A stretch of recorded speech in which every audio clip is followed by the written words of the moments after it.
Bonsoir Isabelle Layer. Bonsoir. Un plaisir de vous retrouver pour le Journal de la Culture. Comme chaque mardi, on commence par le retour de Richard Gottener avec un nouvel album et des chansons donc originales. Voilà, vous savez, Richard Gottener, c'était le roi des foufous dans les années 80. On lui doit le Mambo du Décalco, le Yuki, des chansons comme Primitif, Le Sens Pas.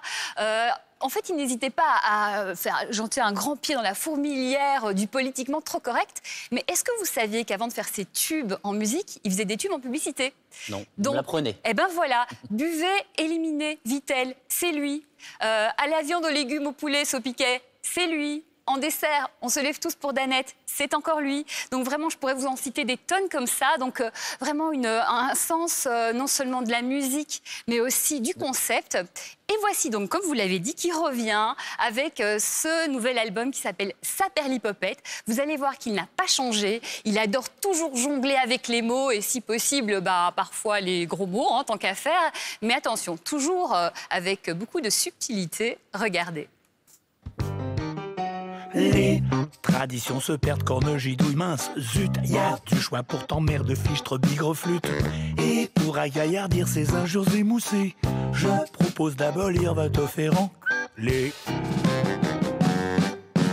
On restaure palsan bleu, on ressort bistouquette, on déterre le mort bleu et saperlipopette. Comme l'abus de radasse peut flanquer des boutons, on frise le dégueulasse à trop dire, poil au fion. La grossièreté bordel est joliment vulgaire, mais elle perd son label lorsqu'elle est ordinaire. Une insulte élégante peut fleurir le crottin, mais pas la boule puante, larguée à la bourrin.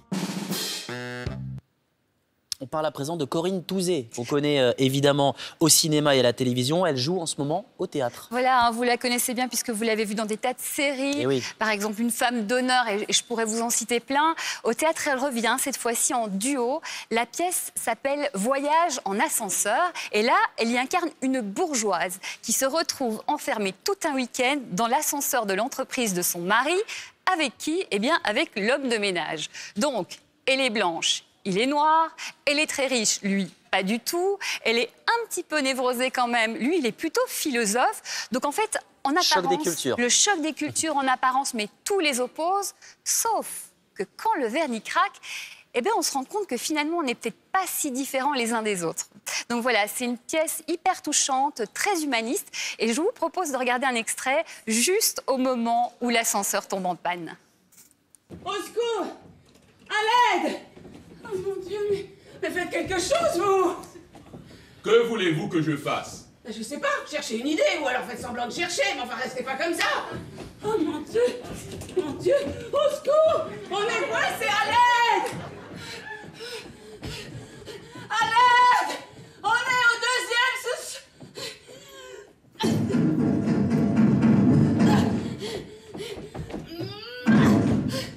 Oh merde, mes Prada!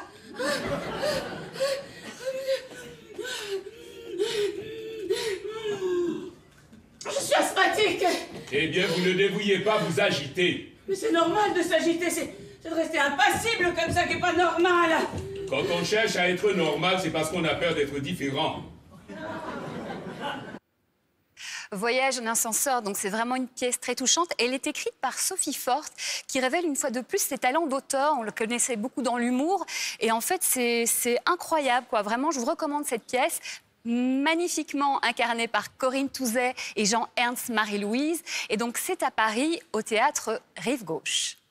Et pour terminer, on parle d'un pays qu'on évoque beaucoup dans le 22h minuit, qui fait souvent l'actualité, l'histoire des États-Unis en bande dessinée. Voilà, et on va retrouver plus particulièrement l'histoire d'une dynastie, la dynastie ou une des dynasties les plus puissantes des États-Unis, la famille Kennedy. Alors, flashback, on se retrouve à Boston en 1888.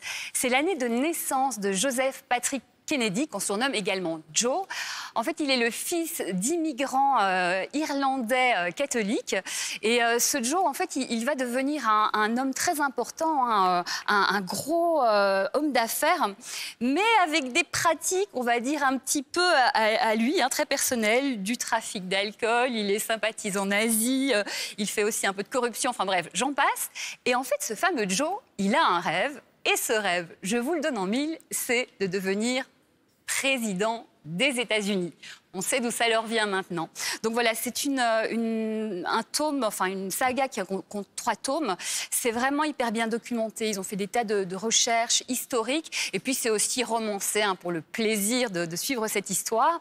Donc ce tome 1 s'appelle donc Dossier Kennedy, l'homme qui voulait être président. C'est très intéressant. Et donc c'est aux éditions d'Argo. Merci beaucoup Isabelle. L'occasion de vous saluer parce que c'était la dernière chronique culture de la saison. Eh oui. À partir de la semaine prochaine, le mardi soir, nous serons en mode Coupe du Monde de foot. Voilà, une autre culture. Voilà, c'est aussi de la culture. En tout cas, merci beaucoup et puis on vous retrouvera avec plaisir à la rentrée dans le 22h minuit. Avec merci grand Isabelle. plaisir, merci.